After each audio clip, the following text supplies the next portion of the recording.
మహాగరుడా, పరిశుద్ధుడా, లేవి ఇమానుయేల్ మాకు బహుమానంగా మనవడుగా ఇచ్చారు.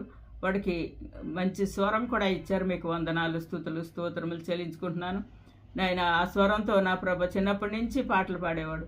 తిరిగి నా ప్రభ ఈరోజు చక్కని పాట పాడడానికి, రికార్డు చేయడానికి మీరు అనుమతించిన విధానం బట్టి మీకు వందనాలు. ఆ పాట విన్నవారందరూ కూడా మిమ్మల్ని మహింపరిచే విధంగా నాయన, బిడ్డ కూడా అనేక పాటలతో మిమ్మల్ని మహింపరిచే విధంగా, మిమ్మల్ని గణపరిచే విధంగా బిడ్డను దీవించమని యేసు నామములో వేడుకుంటున్నాను తండ్రి. ఆమేన్.